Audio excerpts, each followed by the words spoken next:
Hello everyone, welcome to my channel science fever by PJ. तो आज की video में हम लोग ये डिस्कस करेंगे कि वो कौन कौन सी स्ट्रैटेजीज हैं जिनकी मदद से हमें एग्जाम हॉल में क्वेश्चन पेपर अटेम्प्ट करने में काफी आसानी रहती है और हम बहुत सारे क्वेश्चंस इजीली अटेम्प्ट कर पाते हैं। तो हम ये जो स्ट्रैटेजीज हैं ये CSIR UGC नेट के रेफरेंस में देखेंगे। इससे पहली वाली जो 2 वीडियोस थी उनमें मैंने आप लोगों को ये बताया था कि हमें अपनी प्रेपरेशंस के दौरान कौन कौन सी स्ट्रैटेजीज अपनानी चाहिए और वो कौन कौन सी बेस्ट बुक्स हैं जिनकी की हमें हेल्प लेनी चाहिए अपनी प्रिपरेशंस के दौरान। ठीक है, तो हम लोग आज की वीडियो में ये देखेंगे कि वो कौन कौन सी स्ट्रैटेजीज है जो कि हमें एग्जाम हॉल में अपनानी चाहिए।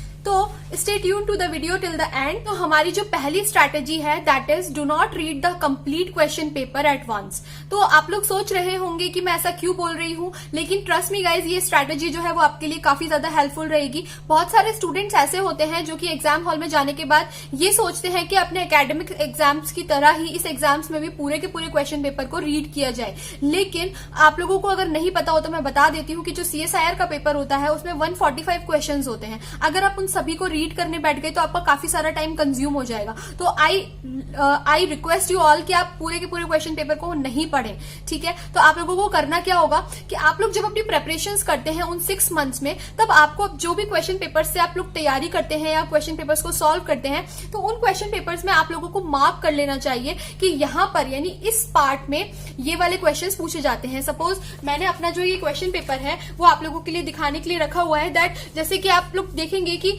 जैसे फिजियोलॉजी के क्वेश्चन है, एनिमल फिजियोलॉजी के क्वेश्चन, तो एक क्वेश्चन के बाद ही नेक्स्ट क्वेश्चन है, इसके बाद लगभग 4 से 5 क्वेश्चन एक साथ आते हैं, यानी कि बंच ऑफ क्वेश्चन एक साथ आते हैं।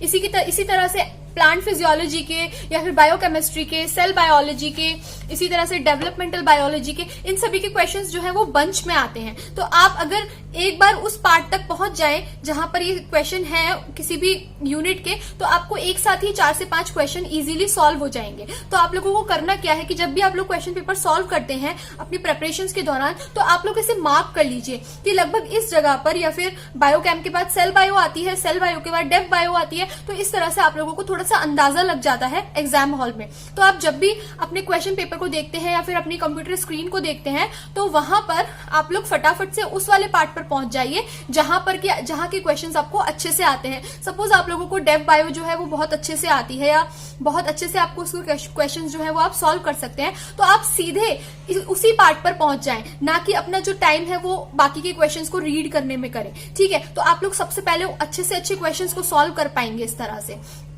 इसके बाद जो हमारी जो दूसरी स्ट्रैटेजी रहती है दैट इज कि आप लोगों को कौन से पार्ट के क्वेश्चन सबसे पहले करने हैं। तो आप लोगों को जो स्ट्रैटेजी अपनानी होगी वो अपनानी होगी that you have to do the part C questions first. तो आप लोगों को सबसे पहले पार्ट C के क्वेश्चन सॉल्व करने हैं, उसके बाद पार्ट B के, and then you have to come to the part A। ठीक है, तो आप लोग क्या करेंगे कि अपने क्वेश्चन पेपर में सबसे पहले पार्ट C पर जाइए। उसका रीजन क्या है कि जो पार्ट C है वहां पर साइंटिफिक अप्रोच के क्वेश्चंस होते हैं और लेट मी टेल यू वहां पर आपको 4 मार्क का क्वेश्चन ईच मिलता है। तो आप लोगों को टोटल जो है वो 25 क्वेश्चन सॉल्व करने होते हैं। उन क्वेश्चंस में आप लोगों को अपनी बहुत ज्यादा मेंटल एबिलिटी लगानी पड़ती है, बहुत ज्यादा पावर लगानी पड़ती है, जिससे कि आप लोगों ने अच्छे से सॉल्व कर पाए। अपने माइंड को पूरा का पूरा ओपन रखना पड़ता है to think about the practicals that you can apply to that approach. तो उसके लिए आपको क्या करना होगा, सबसे पहले पार्ट C के क्वेश्चन सॉल्व करें, जिससे कि आपका जो माइंड है वो पूरी तरह से खुल जाए और साथ ही आप लोगों को ज्यादा टाइम भी मिल पाए उस पेपर को सॉल्व करने में, उस सेक्शन को सॉल्व करने में। तो उसके बाद आप लोग पार्ट B पर आए, क्योंकि वो पूरा का पूरा इन्फॉर्मेटिव पार्ट होता है और उसमें आप लोगों को केवल जो भी आपको आता है, अगर आप को वो इन्फॉर्मेशन पता है या वो डेटा पता है, तो आप सीधे सीधे उस क्वेश्चन को सॉल्व कर पाएंगे, अदरवाइज आप सॉल्व नहीं कर पाएंगे। तो पार्ट B जो है वो काफी ज्यादा इजी हो जाता है और उसमें टाइम भी बहुत कम कंज्यूम होता है। पार्ट A जो है वो भी B की तरह ही है, मेंटल एबिलिटी है, उसमें आपको थोड़ा बहुत ही, क्योंकि क्वेश्चन हमें बहुत कम सॉल्व करने होते हैं, 15 क्वेश्चन ही सॉल्व करने होते हैं, तो उसको भी आप लोग इजीली कम टाइम में कर पाएंगे। तो आई सजेस्ट यू ऑल कि आप लोग जो शुरुआत के 1.5 आवर्स हैं वो आप लोग पार्ट C को दें। उसके बाद 45 मिनट्स जो हैं वो आप लोग पार्ट बी को दें और 45 मिनट ही पार्ट ए को दें। इससे आपका जो क्वेश्चन पेपर है वो इजीली सॉल्व हो जाएगा। और टाइम का मैनेजमेंट करके रखें। तो हमारी जो थर्ड स्ट्रैटेजी है that is do not try to attempt all the questions. देखिए बहुत सारे स्टूडेंट्स ये सोचते हैं कि हमें जो क्वेश्चंस आते हैं उन्हें तो हम सॉल्व कर ही लेते हैं, लेकिन जो नहीं आते हैं ना उनमें से भी हम लोग तुक्के लगा के थोड़े बहुत सॉल्व कर देते हैं। लेकिन ट्रस्ट में ऐसा करने से आप लोगों को कोई भी फायदा नहीं होने वाला है, क्योंकि यहाँ पर नेगेटिव मार्किंग होती है इस एग्जाम में, सीएसआईआर के एग्जाम में। तो आप लोग केवल उन्हीं क्वेश्चंस को सॉल्व करें जो कि आपको बहुत अच्छे से आते हैं।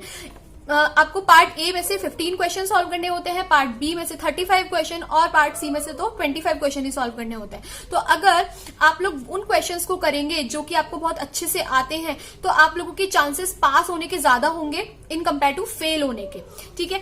लेकिन जो आपको क्वेश्चंस नहीं आते हैं ना उनमें से भी आप लोग वो क्वेश्चन सॉल्व कर सकते हैं जिनमें कि आपको दो ऑप्शंस में कंफ्यूजन हो रहा है। सपोज आपको कोई क्वेश्चन है और उसमें आपको लग रहा है कि हाँ ये वाला ऑप्शन भी हो सकता है या ये वाला ऑप्शन हो सकता है और बाकी के दो नहीं हो सकते बिल्कुल भी। तो आप लोग क्या करें, उस क्वेश्चन को जरूर सॉल्व करें, क्योंकि उसमें आपके 50-50% चांसेस है कि आप सही भी हो सकते हैं या तो गलत भी हो सकते हैं। अगर आपका जो ऑप्शन आप जो सोच रहे हैं अगर वो सही हो जाता है तो आपको फुल मार्क्स मिल जाएंगे उसमें, ठीक है।